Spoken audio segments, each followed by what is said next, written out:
Hello friends, 11th standard zoology. இன்னைக்கான topic வந்து 3 domains of life. So இன்னைக்கான new topic is the 3 domains of life. 3 domains of lifeனா ஒரு 3 important classification தான் இன்னைக்கு பார்க்க போகிறோம். 3 domain classification was proposed by Carl Lewis.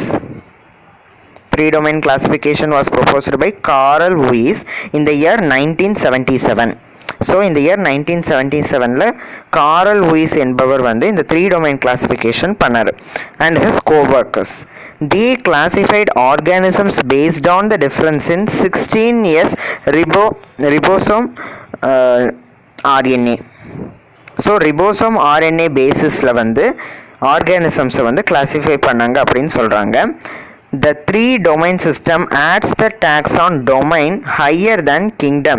So இந்த 3 domain வந்து ஒரு superior பொசிஷனில் இருக்குது அப்படின்னு சொல்கிறாங்க.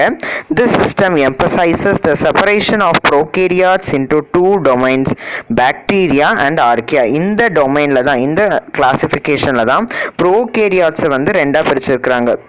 2 டொமைனா, one is bacteria, another one is archaea, அப்புறம் மிச்சர் தேர்ட் டொமைன் வந்து யூகேரியாட்ஸ். ஓகேங்களா? ஸோ இந்த செப்பரேஷனில் மட்டும்தான் ப்ரோகேரியாட்ஸை வந்து 2 டொமைன்ஸாக பிரிச்சிருக்கிறாங்க. What are they? Archaea and bacteria. One is archaea, another one is bacteria. அப்புறம் மல்டிசெல்லுலார் ஆர்கானிசம்ஸ் எல்லாமே யூகேரியா. ஓகேங்களா? So bacteria and archaea and all the eukaryotes are placed in the domain eukaryotes, not multicellular organisms. All the eukarya are placed in the domain eukarya. ஓகேங்களா? Archaea appears to have more in common with the eukarya and bacteria. So யூகேரியாவும் bacteria தவிர archaea தான் மோஸ்ட்டாக அப்பியராக இருக்குது இந்த வேர்ல்டில் அப்படின்னு சொல்கிறாங்க. With the eukarya than bacteria. Archaea differ from bacteria in cell wall composition and differs from bacteria and eukaryotes in membrane composition and RNA types. So இதில் என்ன சொல்ல வராங்கன்னா, ஆர்கியா வந்து பாக்டீரியாவும் யூகேரியாட்ஸை விட டிஃப்ரெண்ட்டாக இருக்கும் அப்படின்னு சொல்கிறாங்க. So this is about the 3 domain classification. So this is the 3 domains of life. இதை ப்ரப்போஸ் பண்ணவர் காரல் லூயிஸ். எந்த இயரில்? 1977. ஓகேங்களா? What are the 3 domains? Archaea, bacteria and Eukarya. இங்கே எக்ஸாம்பிள்ஸ் கொடுத்துருக்குறாங்க. ஆர்கியாவில் வந்து எக்ஸ்ட்ரிமோஃபைல்ஸ், மீத்தனோஜென்ஸ், ஹாலோஃபைல்ஸ், தெர்மோ அசிடினோஃபைல்ஸ் இதெல்லாம் கொடுத்துருக்காங்க. பாக்டீரியாவில் cyanobacteria, eubacteria, beneficial and pathogenic bacterias. அடுத்து யூகேரியாவில் வந்து eukaryotes, protista, fungi, plants, animalia, இது எல்லாமே யூகேரியாவில் இன்க்ளூட் ஆகிருக்கும். Okay, now we are going to see about domain archaea. First domain, இந்த டொமைன் ஆர்கியா பற்றி இன்றைக்கி நாம் பார்க்க போகிறோம். This domain includes single celled organisms. ஆர்கியாவில் எந்த ஆர்கானிசம்ஸ் இருக்குதாமா? Single celled organisms. ஓகேங்களா? Single celled organisms are included in the domain archaea. The prokaryotes which have the ability to grow in extreme conditions like volcano vents, hot springs and polar ice caps, hence are also called extremophiles.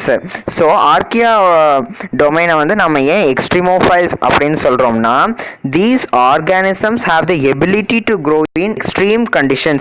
extreme conditionsலயும் இந்த organismsக்கு grow பண்ற ability இருக்குது. For example, what are the extreme conditionsனா, volcano vents, ஹாட்டா இருக்கிற volcano ventsல, hot ஸ்ப்ரிங்ஸ்னா ஓடை. ஓகேங்களா? And polar ice caps, அதாவது ரொம்ப கோல்டாக இருக்கிற டெம்பரேச்சரில், ரொம்ப ஹாட்டாக இருக்கிற டெம்பரேச்சரில் இந்த டொமைன் ஆர்கியா, இந்த ஆர்கியா டொமைன் வந்து இருக்கிற ஆர்கானிசம்ஸ் எல்லாமே வாழ்கிறதுக்கு தகுதி இருக்கிறதுனால they are called as extremophiles. Extreme கண்டிஷன்ஸில் இருக்கிறதுனால they are called as extremophiles. They are capable of synthesizing their food without sunlight and oxygen by utilizing hydrogen sulfide and other chemicals from the volcanic vents. அதாவது அவங்களுக்கு என்ன capability இருக்குதுன்னா, ஃபுட்டை வந்து சன்லைட்டும் ஆக்சிஜனும் தேவையே இல்லை. ஓகேங்களா. அவங்களுக்கு ஃபுட் ப்ரிப்பரேஷனுக்கு சன்லைட் ஆக்சிஜன் தேவையே இல்லை. ஹைட்ரஜன் சல்ஃபைட் அப்புறம் அந்த அந்த என்விரான்மெண்ட் சப்போஸ் வால்கனிக் வென்ஸாக இருந்ததுன்னா அங்கே இருக்கிற கெமிக்கல் சப்ஸ்டன்சஸ் ஹைட்ரஜன் சல்ஃபைட் இதை வச்சு அதனால உயிர் வாழ முடியும்.